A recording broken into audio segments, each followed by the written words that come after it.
Oke, teman-teman semuanya, di video kali ini saya ingin menjelaskan tentang pentingnya digital marketing di era saat ini, teman-teman ya. Kita melihat bahwa hampir semua hal sekarang sudah merambah di dunia digital, teman-teman ya. Mau industri apapun, mau fashion, ya, industri F&B, kemudian industri ini itu dan lain sebagainya, semua sudah mulai dijamah oleh digital, teman-teman ya. Dan itulah teman-teman ya pentingnya dunia digital karena perkembangannya yang sangat masif ya. Karena kita melihat di era saat ini perkembangan AI yang luar biasa, ya hampir semua industri sekarang ada AI-nya, teman-teman ya, yang mempermudah pekerjaan manusia dan lain sebagainya. Nah, kita sebagai seorang pebisnis atau mungkin ingin memulai sebuah bisnis, teman-teman ya, kita harus mulai melek nih soal itu ya, soal bagaimana perkembangan dunia digital saat ini.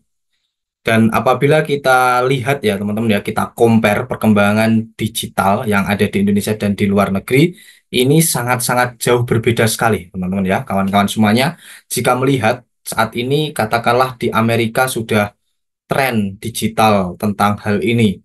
Nah di Indonesia baru saja naik dan lain sebagainya. Nah ini menunjukkan bahwa sebenarnya negara kita Indonesia ini mengalami digitalisasi yang dalam tanda kutip masih sangat tertinggal dengan negara-negara yang ada di luar negeri, teman-teman ya. Nah, dan kalau kita melihat sendiri ya, perkembangan yang ada di Indonesia ini juga lumayan, teman-teman ya, dibandingkan dengan tahun-tahun sebelumnya, mulai dari user aktif yang menggunakan internet, masyarakat yang mulai melek digital dan lain sebagainya, ini lumayan gede juga, teman-teman ya, lumayan banyak pertumbuhan dan perkembangan yang ada di Indonesia. Nah, kalau kita lihat teman-teman ya, nah ini kalau kita lihat data dari, nah ini ya data dari Reportal, kalau kita lihat total populasi yang ada di Indonesia ini 278 juta teman-teman ya. Dan masyarakatnya yang menggunakan sosial media itu kurang lebih ada 139 juta user yang menggunakan sosial media ya, baik Facebook, Instagram, TikTok, dan lain sebagainya. Dan kalau kita bandingkan hampir ya teman-teman ya, hampir 50% nih, 49,9% masyarakat yang menggunakan eh, sosial media di Indonesia itu. Artinya pasar digital yang ada di Indonesia ini sangat besar teman-teman, yang mencakup hampir 50% dari total populasi masyarakat yang ada di Indonesia.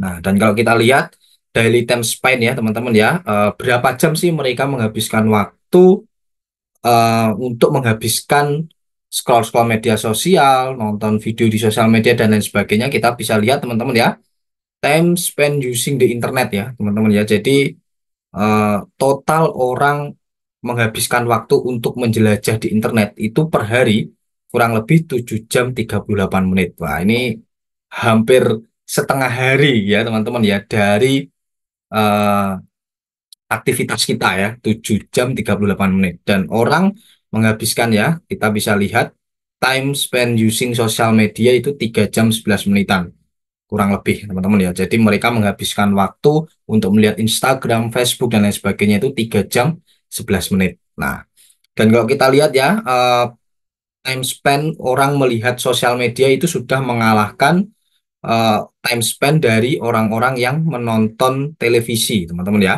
Media televisi dan lain sebagainya udah kalah, teman-teman ya. Itu karena perkembangan dunia digital yang luar biasa, sehingga orang lebih aware, orang lebih suka menjelajah di sosial media dibandingkan dengan menonton televisi, mendengarkan radio, dan lain sebagainya. Nah, dan ini ya teman-teman ya, top website ya, eh, sosial media yang sering dikunjungi oleh orang, khususnya masyarakat yang ada di Indonesia, yaitu ada google.com ya. Ini Google. Nah, tentu ya teman-teman ya, di sini banyak orang yang melakukan pencarian di Google dan lain sebagainya. YouTube ya, yang kedua ada YouTube, ketiga ada Facebook nih teman-teman ya, luar biasa ya Facebook ini. Padahal Facebook ini kalau kita lihat ya dari sosial media yang lain, Facebook ini yang paling populer sejak dulu sekali teman-teman ya, bahkan ketika saya kecil ya itu saya udah punya Facebook ya. Ini menunjukkan bahwa kekuatan Facebook ini luar biasa mulai dari inovasi dan lain sebagainya sehingga bisa bertahan di top 5 sosial media yang sering dikunjungi oleh masyarakat Indonesia. Yang keempat ada Instagram dan WhatsApp. Nah, dan kalau kita lihat Facebook, Instagram, WhatsApp ini adalah tiga company ya, tiga company yang ada di bawah naungan Facebook atau Meta. Wah, ini luar biasa ya Mark Zuckerberg nih, teman-teman ya. Dia benar-benar membuat orang ya, khususnya masyarakat yang ada di Indonesia, benar-benar eh, merasa nyaman, merasa senang dalam menggunakan platform sosial medianya ya. Baru keenam ada Shopee, Twitter, Detik, dan lain sebagainya. Nah, ya, dan eh, kalau kita lihat juga teman-teman ya, dengan perkembangan dunia digital saat ini, ternyata teman-teman ya di luaran sana banyak sekali para bisnis, para entrepreneur dan lain sebagainya tidak mampu ya teman-teman ya, tidak mampu dalam bersaing dengan para kompetitor yang sudah masuk ke ranah online ya.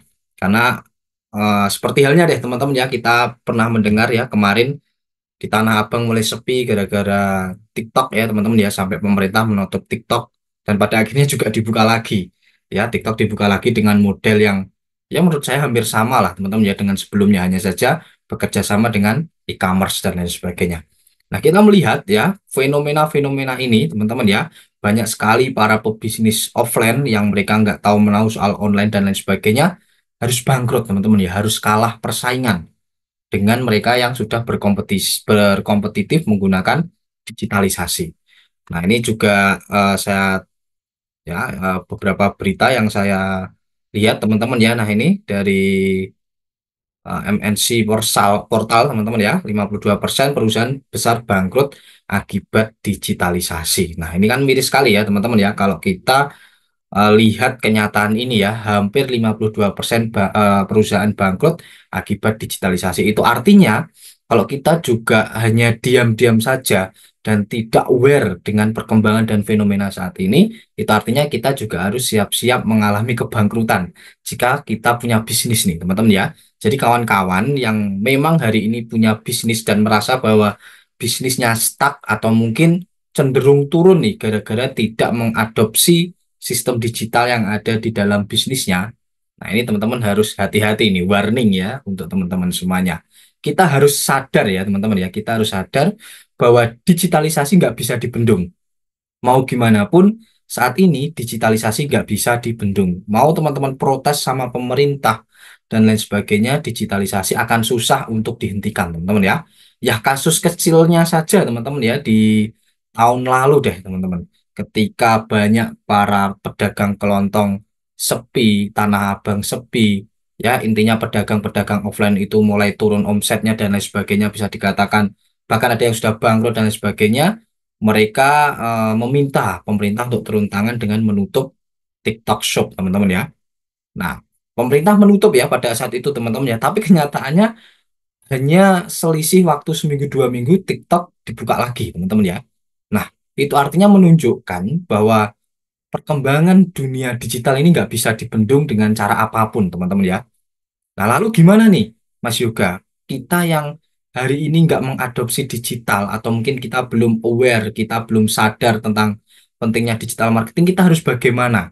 Nah, kunci dari sebuah bisnis itu harus adaptasi ya, teman-teman ya. Nyawa atau kunci dari bisnis itu bisa bertahan, bisa tegak ya, teman-teman ya. Itu adalah adaptasi. Mau nggak mau kita harus beradaptasi dengan era saat ini. Kalau dulu mungkin era digital belum sangat masif, dan sekarang ya teman-teman ya, digitalisasi sudah sangat masif, sudah sangat luar biasa. Perkembangannya kita sebagai seorang pebisnis, kita sebagai business owner, atau mungkin kita mau memulai sebuah bisnis nih, mau nggak mau kita harus mulai beradaptasi dengan perkembangan digital. Mungkin kalau teman-teman yang awalnya masih full offline, yuk mulailah untuk teman-teman merambah memasarkan produknya di digital. Atau mungkin teman-teman yang sudah punya bisnis dan mulai merambah ke digital namun belum maksimal, coba pelajari ilmu-ilmunya gimana supaya usaha atau mungkin bisnis kawan-kawan semuanya bisa lancar ya, bisa orderannya banyak melalui digital. Atau mungkin bagi teman-teman yang baru mau mulai nih, teman-teman yang baru mau mulai, sekalian aja ya langsung belajar bisnis digital, bisnis online. Kenapa? Karena kalau kita membuat sebuah bisnis dan itu tepat atau pas dengan eranya, itu akan mudah untuk berkembang, teman-teman ya. Nah, tidak ada yang terlambat ya teman-teman ya, lebih baik telat daripada tidak sama sekali. Mungkin kalau kita bicara hari ini kita baru memulai sebuah bisnis digital atau kita baru mengadopsi bisnis kita ke digital ya teman-teman ya. Atau mungkin kita baru hari ini beralih atau shifting dari offline ke online mungkin bisa dikatakan terlambat. Ya melihat perkembangan digital yang sangat luar biasa ini ya. Mulai dari AI ini itu dan lain sebagainya. Luar biasa sekali teman-teman ya. Tetapi sekali lagi tidak ada kata telat ya teman-teman ya. Lebih baik telat daripada tidak sama sekali. Lebih baik teman-teman hari ini segera sadar dan langsung belajar memulai merambah di dunia digital daripada teman-teman nggak sama sekali dan justru itu akan membahayakan bisnis teman-teman di masa yang akan datang ya teman-teman ya. Dan untuk itu teman-teman ya, kenapa saya membuat sebuah event webinar, gimana cara mulai digital marketing dan lain sebagainya. Dan ini ya karena ini yang saya sampaikan teman-teman ya, yang saya sampaikan saya ingin membahas tuntas lah nanti intinya di webinar saya. Ya, jadi video ini hanya untuk sebagai pengantar bahwa teman-teman harus mulai aware, teman-teman harus mulai sadar tentang perkembangan digitalisasi yang sangat-sangat masif di era saat ini.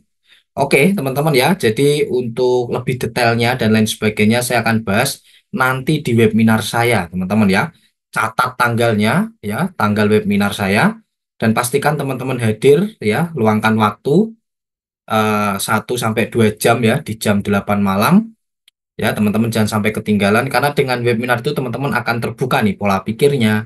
Teman-teman akan tahu nih langkah-langkah apa yang harus kita lakukan nih ketika mau shifting dari offline ke online. Oke, teman-teman, eh, sampai jumpa ya di webinar saya. Luangkan waktu sampai 1 sampai 2 jam meskipun sebentar ya, teman-teman ya. Insya Allah webinar saya nanti bisa merubah hidup teman-teman. Thank you. Kita ketemu di webinar.